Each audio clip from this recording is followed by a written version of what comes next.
Steph Curry played basketball tonight. and it was awesome. It was great. It was great. It was awesome. And that was a sentence that I've been looking forward to saying for damn near 2 months. Yeah, Finally happened.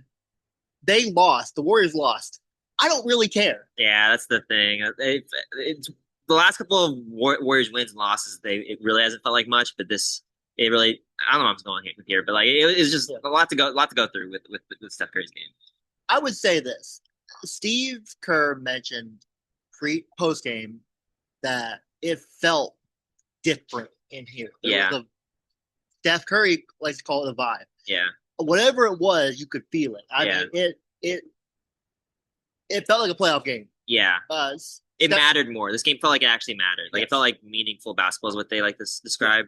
And it, even though like in the grand scheme of things, it's probably not as meaningful as you think, but no, it felt like an event. it was about as meaningful as that Blazers game in the preseason where LJ Cryer went crazy Yeah, and like won the game. yeah. Um, In the grand scheme of things, it won't actually matter. But the way that Curry was moving, the way the crowd was reacting to what he was doing, the fourth quarter, I mean, like it yeah. just felt like I mean, that third basketball quarter where him and Durant are going back and forth. toe to toe. That was the most fun Yeah, the Warriors have felt since that random Nate Williams possession where he had like 5 offensive rebounds in if the same that, possession. if That was that. for some reason that still sticks in my mind. Am I a Yeah, Nate Williams guy? Yeah, very Nick Williams guy. but yeah, Steph he had 29 points, 10 of 11, 10 of 21 shooting, I believe. Yeah, Our had a chance to win it. Had a chance chance to to win win it. it. Really tough shot, kind of close to the. I can't show you. It was near the logo. Near the logo. It would have been a storybook ending. This is reality, though. Yeah, they kind of messed up the spacing there. I think Steve wanted someone else to set a pick for Steph to get in on him. It Yeah, ended up being Draymond, which switched Jabari onto him. But regardless, I yeah, don't think that really matters. I think the big thing was Steph looked good. He felt pretty solid after the game. I think we're gonna have to kind of monitor that as it yeah, goes. But for the most part, he felt pretty comfortable yeah. after the game. I mean, you could definitely tell there was some rust there early on. Yeah, yeah. I mean, he traveled at one point, just didn't look like himself. Got blocked. I will say the first possession he has, he gets the ball, and two guys follow him, slings a pass to Charles Bassey, the newest signing for the Looks Warriors. good. I And like he that. throws down a dunk, and I'm like, okay, here's the gravity. Yeah, Even when he was playing not well in those first he was. three, Yeah, you can just see how better the offense flowed. I mean, he had another one where it was like he's getting denied, so he ran through the guys, and Pods was wide open on the wing, and he yeah, got an easy another 30. one where he's setting a screen for Porzingis. Yeah, Porzingis dives to the rim. Curry goes up like he's trying to get a yeah, three. Again, two guys follow him. One, there's no one really on Porzingis, but he gets a layup off yeah. Green. Which, by the way, Draymond Green was He looked good tonight too. He looked locked in. Like those other thing was like they were getting so many back cuts off of what Steph was doing, and Draymond yeah, was hitting them every single time. I think he had 12 assists tonight. yeah, So yeah, he looked good. He looked more locked in also, maybe yeah. because his buddy back. That's the thing is like there are games where you just know Draymond is not gonna it's not gonna be as locked in. Yeah, This was can't a get game. fired up. Yeah, This was a game. I mean, also I want to give a shout out to the official. I don't know who was officiating. I don't have their names in front of me. There was one where I think it was with Atari Eason yeah. and Draymond get into it, go face to face. Oh no, Jabari Smith. Jabari Smith Yeah. go right face to face in front of the Warriors bench. No technicals on anybody. It was over in 30 seconds. And we it was just over kept 30 moving. seconds. There was no pushing and shoving. Yeah, Good officiating by yeah, the official crew today. Um, I mean, Steph is the sun around which everything revolves. yeah.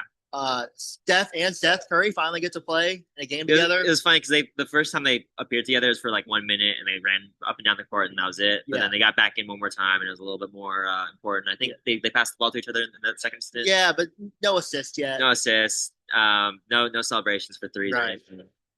I mean, Still pretty special. it's funny because Seth didn't play a single minute in the preseason, which is when Yeah, this going to happen. yeah. And then when he came back in December, we thought, okay, Steph was hurt. Steph was Too. hurt for a minute, and he'll come back, and then they'll Yeah, have their moment in December.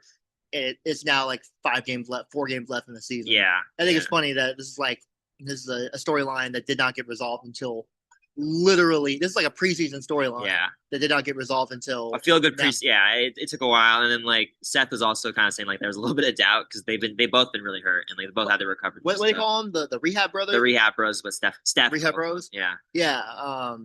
Which that was a fun moment.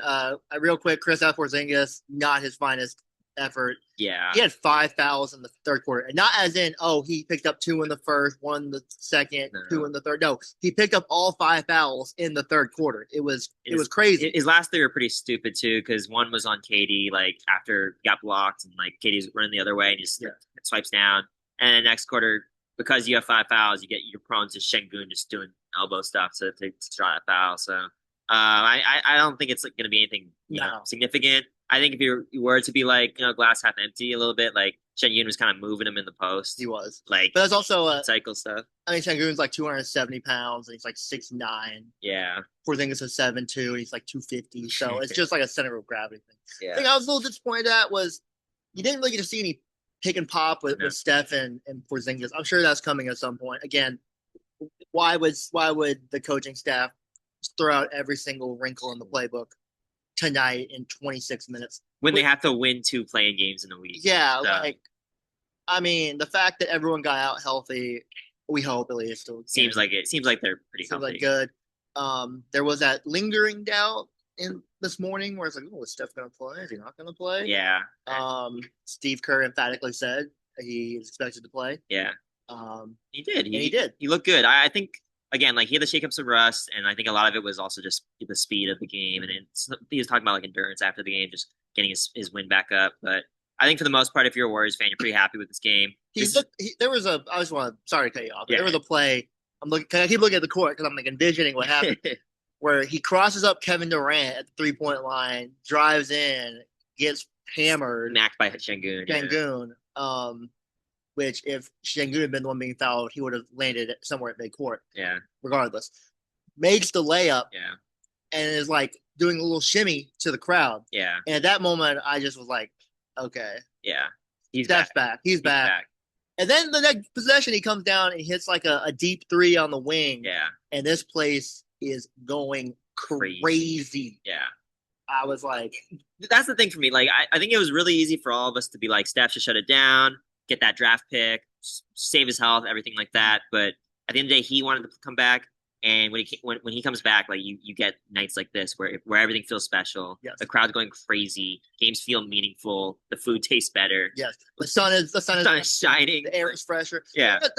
Not to get too far afield, but I have rooted in my time as a fan for some really bad teams. Yeah. Where you're tanking and your entire year is about this hypothetical player that's going to come in and save the day. Right? It might not even be good. It might not even be good. Yeah. But you're really like, oh, this could be the guy. I get why Warriors fans would want a high draft pick. Yeah. I really do. And why you'd want to preserve Steph's name. Like, I get it. I get it. But at the same time, you have eternity to be bad and to tank and to have high draft picks. Like, you have the rest of time to do that. You only have a very finite amount of time with Steph. Maybe 2 years, maybe 3, maybe 1. Like maybe 1 with this knee. I mean, he talked about on the emergency episode yesterday, the new normal. The new normal. His knee is gonna you could also, this is another thing. Like, you could see him on the bench. Like, he had a knee. Anytime he was, he looked like Draymond. He had the Draymond like ice pack, hot pack, whatever situation was on that. Yeah, and where it's literally this big. Yeah, and like that's his new normal. That's part of the new normal. He's gonna have that ice pack on probably for the rest of his career while he's on the bench. So the one other thing I'd say is Steph talked about, I think, Kenzo, you're the one who asked about it, where the KD playing against Kevin Durant and for them to both be in their late 30s still doing this and having this back and forth. I mean, they've moved past the fact they used to be teammates. Yeah. It's whatever. They're friends. They're friends or friendly. Yeah. But sitting here and getting to watch that in person was pretty special. Unbelievable. Yeah. I mean, it's the same feeling you get when you watch a LeBron or KD showdown or LeBron Steph showdown. Yeah. Steph showdown, or even these guys who are a little bit older, even Kyrie Irving, guys who are a little older, Kawhi, who are like, oh, this is, you don't know how many more years you have of this. Yeah. And that kind of pulls into the point of you got to appreciate these Steph moments while you can. Yeah. Like him coming down the wing and just bombing an off the dribble 3. Yeah. You only have so many more of those left. Yeah. And in this season, you probably only have 4 or 5, maybe 6 games of this. Yeah. With Steph, I mean, they're pushing the Rockets to the limit. I could totally see them winning 2 playing games. Yeah. It doesn't really change the outlook for me of, they're still going to lose in them. I think they're cooked in the first round if they get there. I don't think that changes much. But Like again, this game came up short because they didn't have the actual personnel to like finish this thing off. I think like they were running 4 guards on that last possession defensively. Yeah. That's like that's the limitation of this team. There was a lineup in the fourth quarter where Curry was out there with Melton and Pat Spencer, and then you had and then you had like Charles Bassey, and you had Draymond Green. I was like, what is this? What is some weird spacing that you can do with Steph because you have Steph, but like I think that's that. Like, if you're gonna max out this team, that's probably the limitation is like the first round. But yeah, I think until then, like just enjoy the fact that you get to watch Steph Curry because I can't tell you how sad and dark the last 2 months were. Yeah, they played hard, and you kept saying they're playing hard. There's effort. This building felt like it was loud. Felt like a school. It was really loud. Well, no, for the first before Curry got back, I mean, it felt it was so quiet. Yeah, there were cheers and stuff. I mean, when he hits in those threes, it was a Valkyries like ball hall beyond, loud. Yeah, which is the only time this building really gets loud. Yeah. Kenzo, where can we read your stuff? ClutchPoints. Find me on Twitter. I wrote a Steph Curry column about why you shouldn't care about the fact that they might lose their lottery pick. Go check that out. Joseph, where can we find you?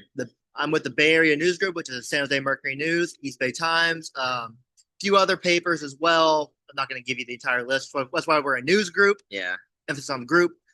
And I guess next game is going to be on Tuesday against the Kings. The Kings, that should, Which, will Steph play in that game? Who knows? We'll see. And then you have a game. Lakers at home. And then Kings again. And then away. Kings. And then Clippers to close it off. Yes. And we're probably not going to know who they're going to play in the play-in until Friday. The Clippers won. I think they're back in the 9 seed. The 8 seed. They're tied with the Blazers right now. They play the Blazers Friday. So winner of that game basically decides the bracket for the most part. We're going to find out who they play. But you know what? In the immediate, Steph Curry's back. That's all that matters. Yep. And you know what? We'll be here every step of the way to tell you guys all about it. Yep.